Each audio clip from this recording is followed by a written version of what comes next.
Howdy, I'm Matt, and we are going to be talking about the importance of using PayPal when purchasing products from not only locally but also abroad as well. Now, many of you know I've bought an absolute shed ton of RC products over the past 2 years, and thankfully the amount of issues have been very, very small. However, there are issues which happen from time to time, and the reason why I'm making this video is because very recently I had a spat with Banggood, and I'll give you the scenario because I feel the scenario is important here because it might happen to you, and I've got for like touch wood, let's hope it doesn't happen to you, but if something went on like this, then you would know what you need to do. So let me put it into the scenario here, is that I bought a little model airplane. I'm not going to mention which one, just put it where it wasn't very good. And there's some irony here, just literally here on my desk. I've got the battery for it. And what happened, the model turned up. And I followed the instructions, you put it on charge, and it just didn't work. The battery just appeared not to charge.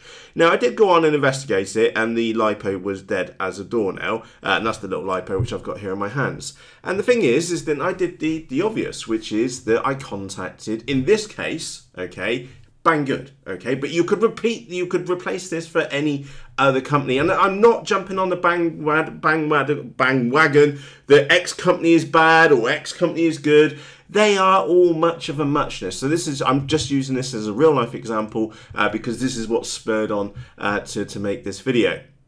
And the thing is that I then did the right thing, which is contact the seller directly or contact the business directly. So we use Ready Made RC as an example, we use Banggood, we use GearBest, we use Hobby King, or whatever other company on there. You just contact them directly, explain what the issue is. They have a customer service team, and 9.9 times out of 10, you will get something resolved, okay? That's the point of their customer service, is to make sure that you are happy as a customer, etc., etc. And things do go wrong in delivery, let's be fair here. I've had crushed models here, and Banggood have been absolutely fantastic. But the thing is this one was dead, and I refused to lose $20 on a piece of rubbish. So I dug my heels in. And again, why would I think how much I've bought over the last 2 years. Why is Matt digging his heels in over $20? Is because the fact it's $20 and I was sent a piece of rubbish, and that was sent to me, and God forbid what happened if it was sent to you. So I wasn't letting go of this one. So I contacted Banggood support, and it went quite well to begin with. And there was some issue. They didn't really understand that the battery was dead, so I had to spell it out in real plain English. The model you sent me was dead.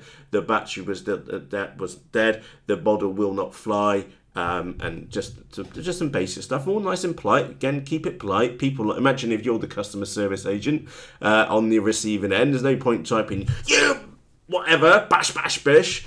It's just not constructive. So just kept it straightforward, to the point. Anyway, they offered a joke refund of $5, which I was not very happy about. So over the course of a couple of days, because there was a slow, and again, I know it's frustrating, something turns up, it's broken, and you just want to fix it now, and of course you contact customer support. Again, I assume you use an email. If you have the opportunity to use the telephone, please use the telephone, because that thing gets things resolved so much easier, generally speaking. But that said, some companies force you through an RMA route. Anyway, after a couple of days of binging backwards and forwards, I just lost my rag on it, is that I was not going to accept $5 back on a $20 item, which was, for all intents and purposes, rubbish. So I opened up a PayPal case, and that is the complete point of this video, as I mentioned right back in the introduction. PayPal, okay? Now, whether you knew it or not, you have several key consumer laws, okay? And you have protection depending upon the payment method which you've used. Now, by far and again, you've had this protection for most countries, most modern countries, UK, etc. Okay, I'm using etc. because I can rattle off a whole load. You've always had this kind of protection if you used a credit card. That's what was always the attraction to using credit cards, is that if you did have an issue, you could phone the credit card company, they would issue a chargeback and so on and so forth. However, things have moved on an awful lot since those days, and PayPal is one of the best examples because they do have buyer fraud and protection. And what I did was then created a case with PayPal, and then I refused to answer the emails from Banggood, and I kept all the documentation in PayPal. Again, you need to everything documented in one system. So if the seller's trying to contact you remotely, no, keep it in the resolution center within PayPal. It's a very simple, very basic messaging system. Obviously, if they want to send you a returns label, let them send it, because you can attach files to it. So yeah, let them send a returns thing to you and stuff like that. And of course, if you're returning it within the same country, you make sure you use a tracked method, etc., etc. Make sure you do buff up yourself, or at least on the basics, for the distance selling regulations here in the UK. I'm not too sure what you've got in the US, but do just check with what you've got available. And again, very simply, probably the best place, well, the easiest way for you to have a look is have a look on the PayPal site. Now, these are specific to the UK. It might be slightly different if you're somewhere else in the world. But the times where PayPal can help you out, it's times like these where you bought a book but got a DVD. There's a kind of obvious ones, but the things, product was damaged in transit on there. Now, the only caveat on here, okay, is that the seller did accurately describe the item. So if you've bought something for spares or repair off eBay, for example, and then it turns up and it doesn't work, well, and the seller said that, yeah, kind of common sense. But the big one is the bit, again, this UK focus. If you fail to open the dispute within 180 days of purchase. Now, that's, for all intents and purposes, 6 months. Okay, and that's the purpose of why we're making this video. 6 months of protection with PayPal, and that's a bare minimum. Okay, and the reason why I'm saying it's bare minimum, because if it's a normal retailer going to you as a normal customer, is that's fantastic, and it goes way beyond there with the consumer regulations and things like that here in the UK. But for all intents and purposes, 6 months is an awful lot, which you can just fill out a form online on the PayPal site, which is very, very handy for the odd instance, and I'm going to go back to this one, when things do go wrong. So please take a few moments to think about this, is that when you are buying something online, number one, know fully well what you're getting, okay? And then instead of paying with some other method, I would strongly suggest using PayPal. Because the few instances which I've had, there's been other instances with other companies which I don't feel is fair for me to mention them right now, but PayPal has come through every single time for me, and that is always a nice peace of mind in the back of my head, and hopefully in the back of your head, when it comes to purchasing products online, because sometimes things do go wrong. Things will always go wrong in transit, especially if you're buying from China. It's a bloody long way from there to here, okay? And invariably, it's probably this side which is causing the damage to the products, because once it gets chucked in a container and then or gets stuck in air freight, it's pretty safe to, and goes for a distribution centre, and then it hits our local mail services. So I know.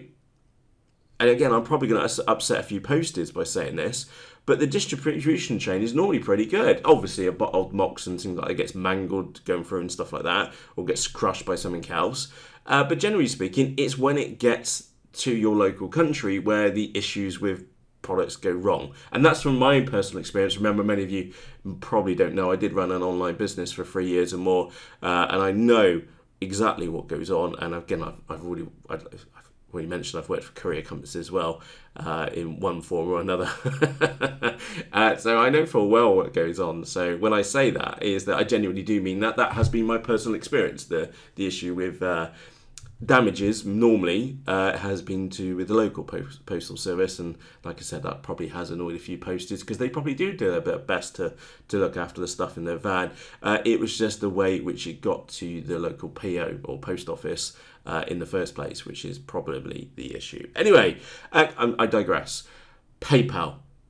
Use it when buying online. it just makes things a lot easier, and they do for the times, the very, very, very rare times when something doesn't go right or customer service fails badly, which was the instance in this case, is that you will know, I know, that in the background, that PayPal is there and they're pretty damn good. Okay, if push comes to shove, you can actually ring up and speak to PayPal and help sort them out. And again, that's one of the beauties of the age which we live in right now, is that things have become an awful lot easier. Whereas before you'd have to ring your credit card company, fill out forms, and blah, blah, blah, blah. Oh, it was just horrific.